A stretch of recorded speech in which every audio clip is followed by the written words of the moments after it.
जय माता दी। ओम नमः शिवाय। भगवान भोलेनाथ माता जी की कृपा आप पर और आपके परिवार पर सदा सर्वदा बनी रहे। आज मैं आप सभी के लिए सोमवार के व्रत में सुनी जाने वाली बहुत ही पावन और बहुत ही फलदायी कथा लेकर आई हूँ। सोमवार का दिन शंकर भगवान को समर्पित होता है। आज के दिन भक्त भोलेनाथ को प्रसन्न करने के लिए विशेष प्रकार की पूजा अर्चना करते हैं। कुछ लोग आज के दिन व्रत भी रखते हैं ताकि शिव की विशेष कृपा प्राप्त की जा सके। बाबा भोलेनाथ के आशीर्वाद के लिए आप भी सोमवार का व्रत कर रहे हैं तो शिव व्रत कथा को पढ़ना या सुनना जरूर चाहिए। भगवान भोलेनाथ के व्रत कथा को पढ़कर या सुनकर ही आप उपवास को पूरा कर सकते हैं। और जो लोग भी सोमवार का व्रत रखते हैं उनको पूरे विधि और विधान के साथ सोमवार का व्रत का पालन करना चाहिए। नारद पुराण के अनुसार सोमवार व्रत में व्यक्ति को प्रातः स्नान करके शिव जी को जल और बेलपत्र चढ़ाना चाहिए तथा शिव गौरी की पूजा करनी चाहिए। शिव पूजन के बाद सोमवार व्रत कथा सुननी चाहिए। इसके बाद केवल एक ही समय भोजन करना चाहिए। साधारण रूप से सोमवार का व्रत दिन के तीसरे दिन तक होता है, मतलब शाम तक रखा जाता है। सोमवार व्रत 3 प्रकार का होता है: प्रति सोमवार व्रत, सौम्य प्रदोष व्रत और 16 सोमवार का व्रत। इन सभी व्रतों के लिए एक ही विधि होती है। अब आइए सुनते हैं सोमवार व्रत की कथा। हे भोलेनाथ, हे माता पार्वती, जो भी भक्त आपकी इस कथा को सुन रहे हैं, हुंकार भर रहे हैं और कथा को कह रहे हैं, उनकी सभी मनोकामनाओं को पूर्ण करना, उनकी सभी विपत्तियों को, उनके रोग दोषों को हल लेना। अब आइए कथा का श्रवण करते हैं। एक बहुत ही धनवान साहूकार था जिसके घर धन आदि किसी भी प्रकार की कोई कमी नहीं थी, परंतु उसको एक दुख था कि उसका कोई पुत्र नहीं था। वे इसी चिंता में रात दिन रहता था। वह पुत्र की कामना के लिए प्रति सोमवार को शिव जी का व्रत और पूजन किया करता था तथा सायकाल को शिव मंदिर में जाकर शिव जी के श्री विग्रह के सामने दीपक जलाया करता था। उसके इस भक्ति भाव को देखकर एक समय श्री पार्वती जी ने शिव जी महाराज से कहा कि महाराज, ये साहूकार आपका अनन्य भक्त है और सदैव आपका व्रत एवं पूजन बड़ी श्रद्धा से करता है। इसकी मनोकामना पूर्ण करनी चाहिए। माता पार्वती की बात सुनकर शिव जी ने कहा कि हे पार्वती, यह संसार कर्म क्षेत्र है। जैसे किसान खेत में जैसा बीज बोता है वैसा ही फल काटता है, उसी तरह इस संसार में जो जैसा कर्म करता है वैसा ही वो फल भोगता है। पार्वती जी ने अत्यंत आग्रह से कहा, महाराज, जब यह आपका अनन्य भक्त है और इसको अगर किसी प्रकार का दुख है तो उसको अवश्य दूर करना चाहिए, क्योंकि आप सदैव अपने भक्तों पर दयालु होते हैं और उनके दुखों को दूर करते हैं। यदि आप ऐसा नहीं करेंगे तो मनुष्य आपकी सेवा तथा व्रत क्यों करेंगे। प्रिय भक्तों, पार्वती जी का ऐसा आग्रह देख शिव जी महाराज कहने लगे कि हे पार्वती, इसके कोई पुत्र नहीं है। इसी चिंता में यह अति दुखी रहता है। इसके भाग्य में पुत्र न होने पर भी मैं इसको पुत्र की प्राप्ति का वर देता हूँ, परंतु यह पुत्र केवल 12 वर्ष तक जीवित रहेगा। इसके पश्चात में मृत्यु को प्राप्त हो जाएगा। इससे अधिक मैं और कुछ इसके लिए नहीं कर सकता। यह सब बातें साहूकार सुन रहा था। इससे उसको ना तो कुछ प्रसन्नता हुई और ना ही कुछ दुख हुआ। वह पहले जैसा ही शिव जी महाराज का व्रत और पूजन करता रहा। कुछ साल व्यतीत हो जाने पर साहूकार की स्त्री गर्भवती हुई और 10वें महीने उसके गर्भ से अति सुंदर पुत्र की प्राप्ति हुई। साहूकार के घर में बहुत खुशी मनाई गई, परंतु साहूकार ने उसके केवल 12 वर्ष की आयु जान कोई अधिक प्रसन्नता प्रकट नहीं की और न ही किसी को भेद ही बताया। जब वह बालक 11 वर्ष का हो गया तो उस बालक की माता ने उसके पिता से विवाह आदि के लिए कहा, तो वे साहूकार कहने लगा कि अभी मैं इसका विवाह नहीं करूंगा, अपने पुत्र को काशी जी पढ़ने के लिए भेजूंगा। फिर साहूकार ने अपने साले को बुलाया, उसको बहुत सा धन देकर कहा, तुम इस बालक को काशी जी पढ़ने के लिए ले जाओ और रास्ते में जिस भी स्थान पर जाओ यज्ञ करते और ब्राह्मणों को भोजन कराते जाओ। प्रिय भक्तों, अब वो दोनों मामा भांजे यज्ञ करते और ब्राह्मणों को भोजन कराते जा रहे थे। रास्ते में उनको एक शहर पड़ा। उस शहर में राजा की कन्या का विवाह था और दूसरे राजा का लड़का जो विवाह करने के लिए बारात लेकर आया था वह एक आंख से काना था। उसके पिता को इस बात की बड़ी चिंता थी कि कहीं वर को देख कन्या के माता पिता विवाह में किसी भी प्रकार की अड़चन पैदा ना करते। इस कारण जब उसने अति सुंदर सेठ के लड़के को देखा तो मन में विचार किया कि क्यों न दरवाजे के समय इस लड़के से वर का काम चलाया जाए। ऐसा विचार कर वर के पिता ने उस लड़के के मामा से बात की तो वो राजी हो गए। उस लड़के को वर के कपड़े पहनाकर तथा घोड़ी पर चढ़ाकर दरवाजे पर ले गए और सभी कार्य प्रसन्नता से पूर्ण हो गए। वर के पिता ने सोचा कि यदि विवाह कार्य भी इसी लड़के से करा लिया जाए तो इसमें क्या ही बुराई है। ऐसा विचार करके लड़के और उसके मामा से कहा, यदि आप फेरो और कन्यादान के काम को भी करा दे तो आपकी बहुत बड़ी कृपा होगी। मैं इसके बदले में आपको बहुत कुछ धन दूंगा। तो उन्होंने उसको भी स्वीकार कर लिया और विवाह कार्य भी बहुत अच्छी तरह से संपन्न हो गया। जिस समय लड़का जाने लगा तो उसने राजकुमारी की चुंदड़ी के पल्ले पर लिख दिया कि तेरा विवाह मेरे साथ हुआ है, परंतु जिस राजकुमार के साथ तुमको भेजेंगे वह एक आंख से काना है और मैं काशी जी पढ़ने जा रहा हूँ। लड़के के जाने के पश्चात उस राजकुमारी ने जब अपनी चुंदड़ी पर ऐसा लिखा हुआ पाया तो उसने राजकुमार के साथ जाने से मना कर दिया और कहा कि यह मेरा पति नहीं है, मेरा विवाह इसके साथ नहीं हुआ है, वह तो काशी जी पढ़ने गया है। राजकुमारी के माता पिता ने अपनी कन्या को विदा नहीं किया और बारात वापस चली गई। उधर सेठ का लड़का और उसका मामा काशी जी पहुंच गए। वहां जाकर उन्होंने यज्ञ करना और लड़के ने पढ़ना शुरू कर दिया। जब लड़के की आयु 12 साल की हो गई, उस दिन उन्होंने यज्ञ रखा था कि लड़के ने अपने मामा से कहा, मामा जी आज मेरी तबीयत कुछ ठीक नहीं है। मामा ने कहा, अंदर जाकर सो जाओ। लड़का अंदर जाकर सो गया और थोड़ी देर में उसके प्राण निकल गए। उसके मामा ने आकर देखा कि वह मुर्दा पड़ा है। यह देख उसको बड़ा दुख हुआ और उसने सोचा कि यदि मैं अभी रोना पीटना मचा दूंगा तो यज्ञ का कार्य अधूरा रह जाएगा। अंततः उसने जल्दी से यज्ञ का कार्य समाप्त कर ब्राह्मणों के जाने के बाद रोना पीटना आरंभ कर दिया। संयोगवश उसी समय शिव जी और माता पार्वती जी उधर से जा रहे थे।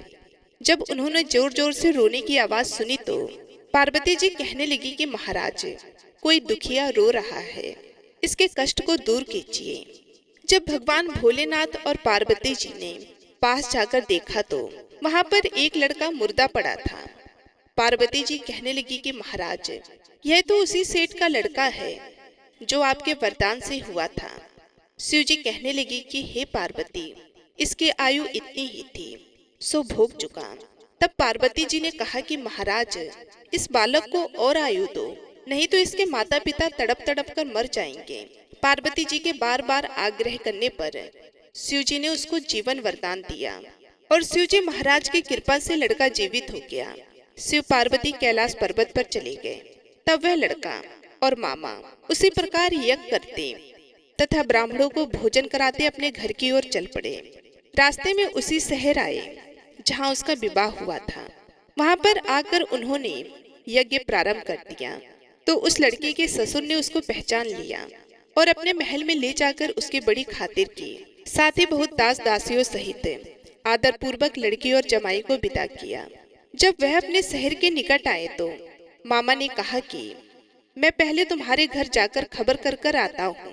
जब उस लड़के का मामा घर पहुंचा तो लड़के के माता पिता घर की छत पर बैठे थे और यह प्रण कर रखा था कि यदि हमारा पुत्र सकुशल लौट आया तो हम राजी खुशी से नीचे आ जाएंगे, नहीं तो छत से गिरकर अपने प्राण खो देंगे। इतने में उस लड़के के मामा ने आकर यह समाचार दिया कि आपका पुत्र आ गया है, पर उनको विश्वास नहीं हुआ। तब उसके मामा ने शपथ पूर्वक कहा कि आपका पुत्र अपनी स्त्री के साथ बहुत सारा धन साथ लेकर आया है। तो सेठ जी ने आनंद पूर्वक उसका स्वागत किया और बड़ी खुशी के साथ रहने लगे। इस प्रकार से जो कोई भी सोमवार के व्रत को धारण करता है अथवा इस कथा को पढ़ता या सुनता है उसकी समस्त मनोकामनाएं पूर्ण होती हैं। तो एक बार प्रेम से बोलिए, भगवान भोलेनाथ की जय, माता पार्वती की जय। अब आइए सुनते हैं सौम्य प्रदोष व्रत की कथा। पूर्व काल में एक ब्राह्मणी अपने पति की मृत्यु के पश्चात निराश्रित होकर भिक्षा मांगने लग गई। वे प्रातः होते ही अपने पुत्र को साथ लेकर बाहर निकल जाती और संध्या होने पर घर वापस लौटती। एक समय उसको विंध्यर्व देश का राजकुमार मिला, जिसके पिता को शत्रुओं ने मारकर राज्य से बाहर निकाल दिया था। इस कारण वह मारा मारा फिरता था। ब्राह्मणी उसे अपने घर ले गई और उसका पालन पोषण करने लगी। एक दिन उन दोनों बालकों ने वन में खेलते खेलते गंधर्व कन्याओं को देखा। ब्राह्मण का बालक तो अपने घर आ गया, परंतु राजकुमार साथ नहीं आया, क्योंकि वह अंशुमति नाम की गंधर्व कन्या से बातें करने लगा था। दूसरे दिन वह फिर अपने घर से आया। वहां पर अंशुमति अपने माता पिता के साथ बैठी थी। उधर ब्राह्मणी ऋषियों की आज्ञा से प्रदोष का व्रत करती थी। कुछ दिन पश्चात अंशुमति के माता पिता ने राजकुमार से कहा कि तुम विंध्यर्व देश के राजकुमार धर्मगुप्त हो। हम श्री शंकर जी की आज्ञा से अपनी पुत्री अंशुमति का विवाह तुम्हारे साथ कर देते हैं। राजकुमार का विवाह अंशुमति के साथ हो गया। बाद में राजकुमार ने गंधर्वराज की सेना की सहायता से विंध्यर्व देश पर अधिकार कर लिया और ब्राह्मण के पुत्र को अपना मंत्री बना लिया। यथार्थ में यह सब उस ब्राह्मणी के प्रदोष व्रत करने का फल था। बस उसी समय से यह व्रत संसार में प्रतिष्ठित हुआ। तो एक बार प्रेम से बोलिए, भगवान भोलेनाथ की जय, माता पार्वती की जय। अब सुनिए भगवान शंकर की दूसरी कथा। बहुत समय पहले वास्कल नामक गांव में बिंदु नामक एक ब्राह्मण रहता था। वह अधर्मी, दुरात्मा और महापापी था। उसकी स्त्री बहुत सुंदर थी। उसका नाम चंचला था। वह सदा उत्तम धर्म का पालन करती थी, परंतु बिंदु वैश्यागामी था। इस तरह कुकर्म करते हुए बहुत समय व्यतीत हो गया। उसकी स्त्री काम से पीड़ित होने पर भी, सदा धर्मनाश के भय से कलेश सहकर भी काफी समय तक धर्मभ्रष्ट नहीं हुई। परंतु आगे चलकर वह भी अपने दुराचारी पति के आचरण से प्रभावित होकर दुराचारी और अपने धर्म से विमुख हो गई। इस तरह दुराचार में डूबे हुए उन पति पत्नी का बहुत सा समय व्यर्थ बीत गया। वैश्यागामी दूषित बुद्धि वाला वह दुष्ट ब्राह्मण बिंदुकुरु में चला गया। बहुत समय तक नरक के दुखों को भोग कर वे मूढ़ बुद्धि पापी बिंद पर्वत पर भयंकर पिचास हुआ। इधर उस दुराचारी बिंदु के मर जाने पर वह चंचला नामक स्त्री बहुत समय तक पुत्रों के साथ अपने घर में रहती रही। पति की मृत्यु के बाद वह भी अपने धर्म से गिरकर पर पुरुषों का संग करने लगी थी। कहते हैं कि सती विपत्ति में भी अपने धर्म का पालन करना नहीं छोड़ती। यही तो तप है। कठिन तो होता है, लेकिन इसका फल बहुत मीठा होता है। एक दिन देव योग से किसी पुण्य पर्व के आने पर वह अपने भाई बंधुओं के साथ गोकर्ण क्षेत्र में गई। उसने तीर्थ के जल में स्नान किया और बंधुजनों के साथ यहाँ वहाँ घूमने लगी। वह एक देव मंदिर में गई। वहां उसने एक ब्राह्मण के मुख से भगवान शिव की परम पवित्र एवं मंगलकारी कथा सुनी। ब्राह्मण कह रहे थे कि जो स्त्रियां वह विचार करती हैं, वे मरने के बाद जब यमलोक जाती हैं, तब यमराज के दूत उन्हें तरह तरह की यातनाएं देते हैं।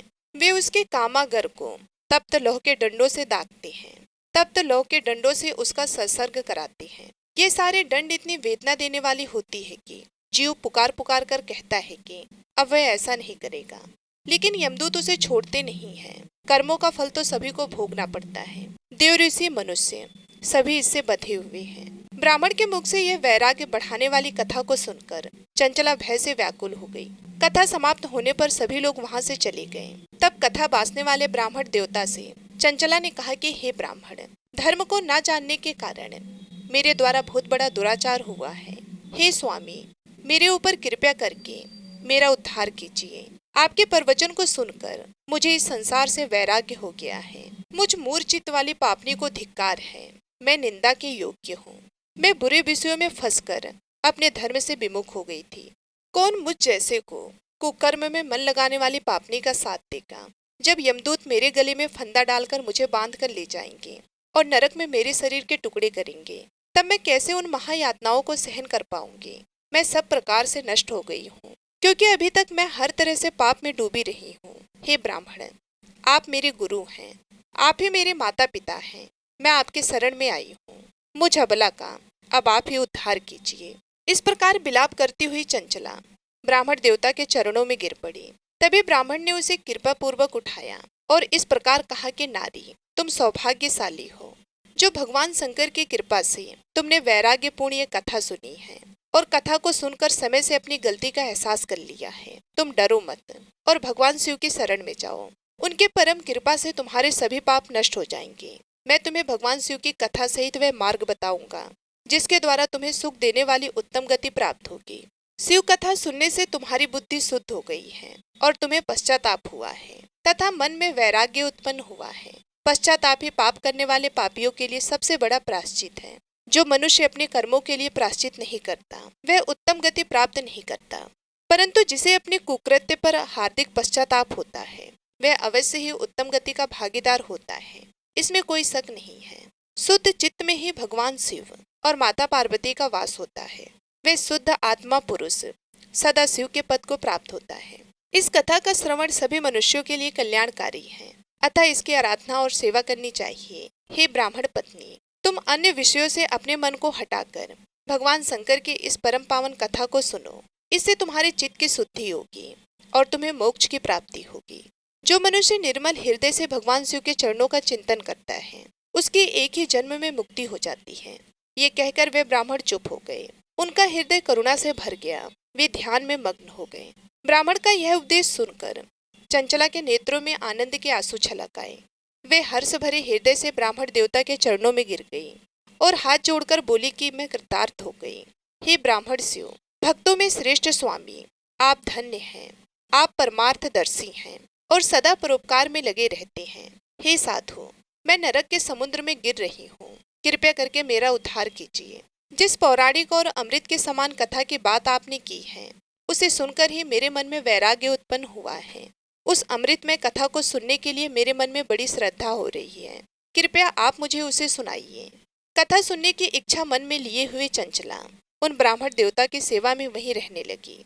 उस गोकर्ण नामक महाक्षेत्र में उन ब्राह्मण देवता के मुख से चंचला भगवान शिव की भक्ति, ज्ञान और वैराग्य बढ़ाने वाली और मुक्ति देने वाली परम उत्तम कथा को सुनकर कृतार्थ हुई। उसका चित्त शुद्ध हो गया।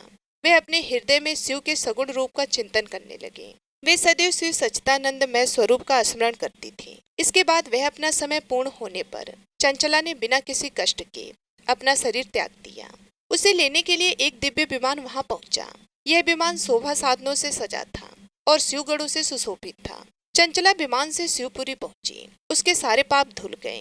वह दिव्य रूप धारणी दिव्यांगना हो गई थी। वे गौरांग देवी मस्तक पर अर्धचंद्र का मुकुट और अन्य दिव्य आभूषण पहने शिवपुरी में पहुंची। वहां उसने सनातन देवता त्रिनेत्रधारी महादेव शिव को देखा। सभी देवता उनकी सेवा में भक्ति भाव से उपस्थित थे। उनके अंग की कांति करोड़ों सूर्य के समान प्रकाशित हो रही थी। 5 मुख और हर मुख में 3-3 नेत्र थे। मस्तक पर अर्धचंद्र आकार मुकुट शोभायमान हो रहा था। कंठ में नील चिन्ह। उनके साथ में देवी गौरी विराजमान थी जो विधि युक्त पुंज के समान प्रकाशित हो रही थी। महादेव जी की कांति कपूर के समान गौर थी। उनके शरीर पर श्वेत वस्त्र थे तथा शरीर श्वेत भस्म से युक्त था। इस प्रकार भगवान शिव के परम उज्जवल रूप के दर्शन कर चंचला बहुत प्रसन्न हुई। उसने भगवान को बारंबार प्रणाम किया और हाथ जोड़कर प्रेम, आनंद और संतोष से युक्त होकर विनीत भाव से खड़ी हो गई। उसके नेत्रों से आनंद के आंसुओं की धारा बहने लगी। भगवान शंकर और भगवती गौरी उमा ने करुणा के साथ सौम्य दृष्टि से देखकर चंचला को अपने पास बुलाया। उमा ने उसे प्रेम पूर्वक अपनी सखी बना लिया। चंचला सुख पूर्वक भगवान शिव के धाम में उमा देवी की सखी के रूप में निवास करने लगी। एक दिन चंचला आनंद में मग्न उमा देवी के पास गई और दोनों हाथ जोड़कर उनकी इस स्तुति को करने लगी। हे गिरिराज नंदिनी, हे अस्कंद माता, हे उमा माता, आप सभी मनुष्यों एवं देवताओं द्वारा पूजित तथा समस्त सुखों को देने वाली हैं। आप शंभु प्रिया हैं। आप ही सगुणा और निगुणा हैं। हे सच्चिदानंद स्वरूपा, आप ही प्रकृति की पोशाक है। हे माता, आप ही संसार के सृष्टि, पालन और संहार करने वाली हैं। इस प्रकार सद्गति प्राप्त चंचला देवी की स्तुति कर शांत हो गई। उसकी आंखों में प्रेम के आंसू उमड़ आए। तब शंकर प्रिय भक्त वत्सला उमा देवी ने बड़ी प्रेम से चंचला को चुप कराते हुए कहा कि सखी चंचला, मैं तुम्हारी इस स्तुति से प्रसन्न हूँ। बोलो क्या वर मांगती हो। तब चंचला बोली कि हे गिरिराज कुमारी, मेरे पति बिंदु इस समय कहाँ हैं? उनकी स्थिति कैसी है, मुझे बताइए और कुछ उपाय कीजिए ताकि हम फिर से मिल सकें। हे महादेवी, मेरे पति एक शूद्र जाति वैश्य के प्रति आसक्त थे और पाप में ही डूबे रहते थे। गिरिजा बोली, बेटी, तुम्हारा पति बिंदु पापी था। उसका अंत बड़ा भयानक हुआ। वैश्य का उपभोग करने के कारण वे मूर्ख नरक में अनेक वर्षों तक अनेक प्रकार के दुख भोग कर अब शेष पाप को भोगने के लिए विंध्य पर्वत पर पिशाच की योनि में रह रहा है। और वे दुष्ट वहीं वायु पीकर रहता है और सभी प्रकार के कष्ट सहता है। गौरी देवी की यह बात सुनकर चंचला अत्यंत दुखी हो गई। फिर मन को किसी तरह स्थिर करती हुई दुखी हृदय से माँ गौरी से उसने एक बार फिर पूछा कि हे महादेवी, मुझ पर कृपा कीजिए और मेरे पापी पति का अब उद्धार कीजिए। कृपया करके मुझे वह उपाय बताइए जिससे मेरे पति को उत्तम गति प्राप्त हो सके। गौरी देवी ने कहा, यदि ये तुम्हारा पति भगवान शिव की पुण्यमय उत्तम कथा को सुने तो वे इस दुर्गति को पार करके उत्तम गति का भागी हो सकता है। अमृत के समान मधुर गौरी देवी के यह वचन सुनकर चंचला ने दोनों हाथ जोड़कर मस्तक झुकाकर उन्हें बार बार प्रणाम किया और प्रार्थना की कि मेरे पति को भगवान शिव की कथा सुनाने की व्यवस्था कीजिए। ब्राह्मण पत्नी चंचला के बार बार प्रार्थना करने पर शिवप्रिया गौरी देवी ने भगवान शिव की महिमा का गान करने वाले गंधर्वराज तुमरो को बुलाकर कहा कि तुमरो, तुम्हारी भगवान शिव में प्रीति है। तुम मेरे मन की सभी बातें जानकर मेरे कार्यों को सिद्ध करते हो, तो मेरे इस सखी के साथ विंध्य पर्वत पर जाओ। वहाँ एक महाघोर और भयंकर पिशाच रहता है। पूर्व जन्म में वह पिशाच बिंदुकुरी हो गया था। वह स्नान संध्या आदि नित्य कर्म छोड़कर अपवित्र रहने लगा। क्रोध के कारण उसकी बुद्धि भ्रष्ट हो गई थी। दुर्जनों से उसकी मित्रता तथा सज्जनों से द्वेष बढ़ गया था। वे अस्त्र शस्त्र से हिंसा करता, लोगों को सताता और उनके घरों में आग लगा देता था।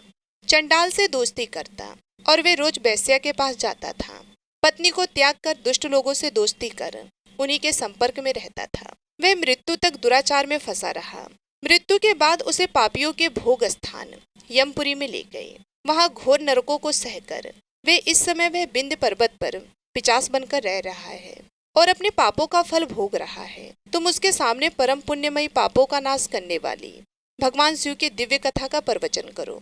इस कथा के सुनने से उसका हृदय सभी पापों से मुक्त होकर शुद्ध हो जाएगा और वे प्रेत योनि से मुक्त हो जाएगा।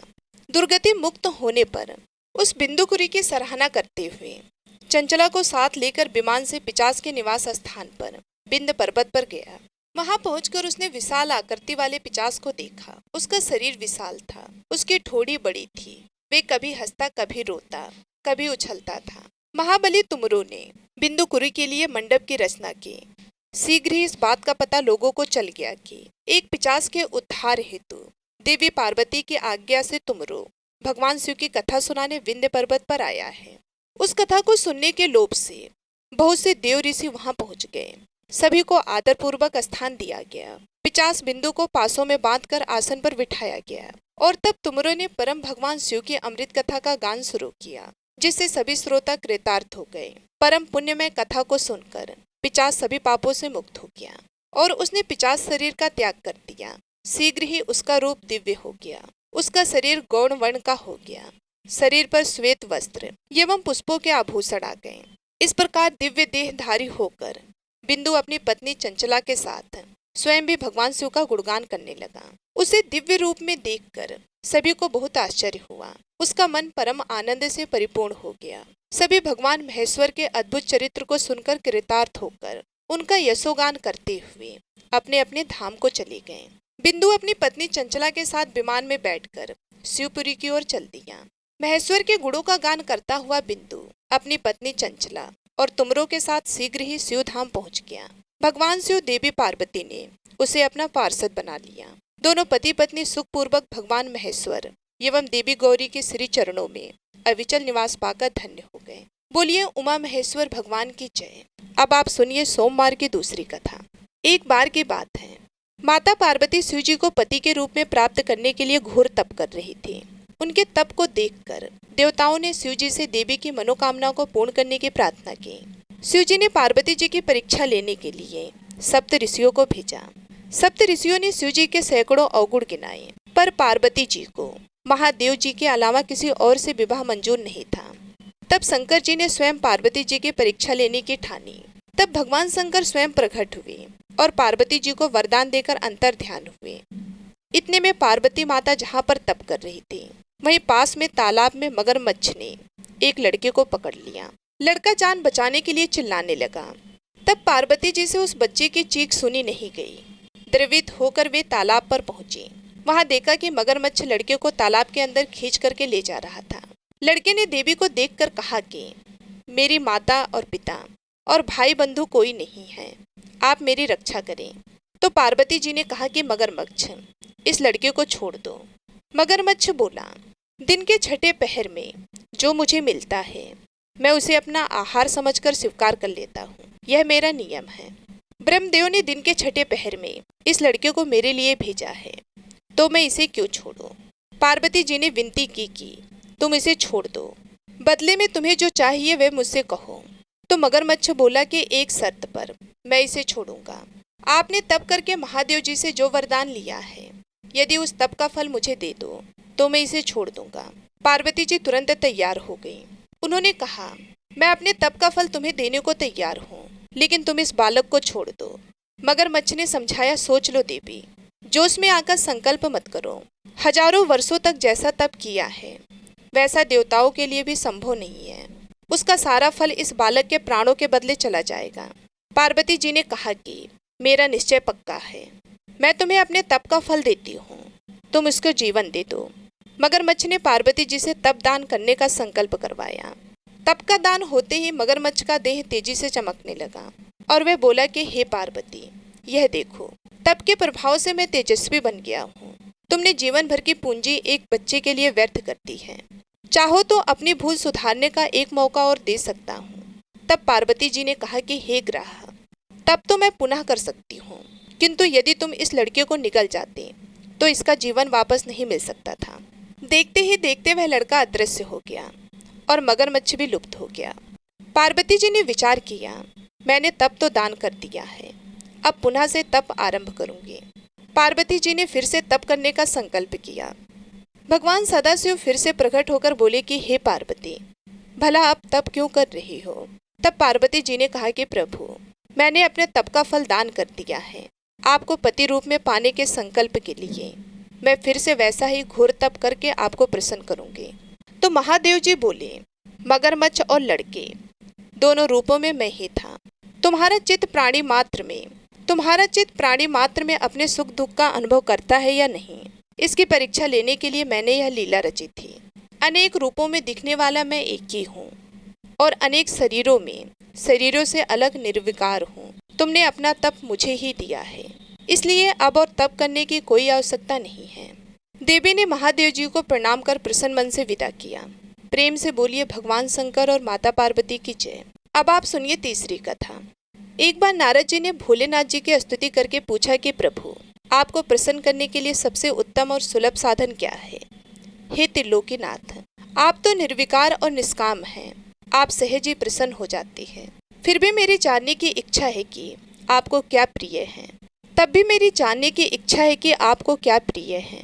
तब शिव जी बोले, नारद जी, वैसे तो मुझे भक्त के भाव सबसे प्रिय हैं, फिर भी आपने पूछा है तो मैं आपको बताता हूँ। मुझे जल के साथ साथ बिल्वपत्र बहुत प्रिय हैं। जो अखंड बिल्वपत्र मुझे श्रद्धा से अर्पित करते हैं, मैं उन्हें अपने लोक में स्थान देता हूँ। नारद जी भगवान शंकर और माता पार्वती की वंदना करके अपने लोक को चले गए। उनके जाने के पश्चात पार्वती जी ने शिव जी से पूछा कि हे प्रभु, मेरी यह जानने की बड़ी तीव्र इच्छा हो रही है कि आपको बेलपत्र इतने क्यों प्रिय हैं। कृपया करके मेरी जिज्ञासा को शांत कीजिए। तब शिव जी बोले कि हे शिवे, बिल्व के पत्ते मेरी जटा के समान हैं। उसका त्रिपत्र यानी 3 पत्ते ऋग्वेद, यजुर्वेद और सामवेद हैं। शाखाएं समस्त शास्त्रों का स्वरूप है। बिल्व वृक्ष को आप पृथ्वी का कल्प वृक्ष समझें, जो ब्रह्मा विष्णु और शिव स्वरूप हैं। हे पार्वती, स्वयं महालक्ष्मी जी ने शैल पर्वत पर बिल्व वृक्ष के रूप में जन्म लिया था। इस कारण भी बेल का वृक्ष मेरे लिए अति प्रिय है। महालक्ष्मी जी ने बिल्व का रूप धरा, यह सुनकर पार्वती जी कौतूहल में पड़ गईं और पार्वती जी कौतूहल से उपजी जिज्ञासा को रोक नहीं पाई। उन्होंने पूछा, देवी लक्ष्मी ने आखिर बिल्व वृक्ष का रूप क्यों लिया? आप ये कथा विस्तार से कहें। तब भोलेनाथ ने देवी पार्वती जी को कथा सुनाना आरंभ किया और कहा कि हे देवी, सतयुग में ज्योति रूप में मेरे अंश का रामेश्वर लिंग था। ब्रह्मा आदि देवों ने उसका विधिवत पूजन अर्चन किया था। इसका परिणाम ये हुआ कि मेरे अनुग्रह से वाणी देवी सबको प्रिय हो गई। वे भगवान विष्णु को अत्यंत प्रिय हो गई। मेरे प्रभाव से भगवान केशव के मन में वाग देवी के लिए जितनी प्रीति उत्पन्न हुई वह स्वयं लक्ष्मी जी को नहीं भाई। लक्ष्मी देवी का श्री हरि के प्रति मन में कुछ दुराव पैदा हो गया। वे चिंतित और रुष्ट होकर चुपचाप परम उत्तम श्री शैल पर्वत पर चली गईं। वहां उन्होंने तप करने का निश्चय किया और उत्तम स्थान का चयन करने लगे। महालक्ष्मी ने उत्तम स्थान का निश्चय कर मेरे लिंग विग्रह की उग्र तपस्या प्रारंभ की। उनकी तपस्या कठोरतम होती जा रही थी। हे परमेश्वरी, कुछ समय के बाद महालक्ष्मी जी ने मेरे लिंग विग्रह से थोड़ी ही देर में एक वृक्ष का रूप धारण कर लिया। अपने पत्तों और पुष्प द्वारा निरंतर मेरा पूजन करने लगे। इस तरह महालक्ष्मी जी ने लाखों वर्षों तक घोर आराधना की। अंततः उन्हें मेरा अनुग्रह प्राप्त हुआ। मैं वहां प्रकट हुआ और देवी से इस घोर तप की आकांक्षा पूछकर वर देने को तैयार हुआ। महालक्ष्मी जी ने मांगा कि श्री हरि के हृदय में मेरे भाव से वाग देवी के लिए जो स्नेह हुआ है वह समाप्त हो जाए। तब शिव जी बोले। मैंने महालक्ष्मी जी को समझाया, श्री हरि के हृदय में आपके अतिरिक्त किसी और के लिए कोई प्रेम नहीं है। वाग देवी के प्रति उनका प्रेम नहीं अपितु श्रद्धा है। यह सुनकर लक्ष्मी जी प्रसन्न हो गई और पुनः श्री विष्णु के हृदय में स्थित होकर निरंतर उनके साथ विहार करने लगी। हे पार्वती, महालक्ष्मी के हृदय का एक बड़ा विकार इस प्रकार दूर हो गया। इस कारण हरिप्रिया उसी वृक्ष रूप में सर्वदा अतिशय भक्ति से भरकर यत्नपूर्वक मेरी पूजा करने लगी। हे पार्वती, इसी कारण बिल्व का वृक्ष, उसके पत्ते, फल फूल आदि मुझे बहुत प्रिय हैं। मैं निर्जन स्थान में बिल्व वृक्ष का आश्रय लेकर रहता हूँ।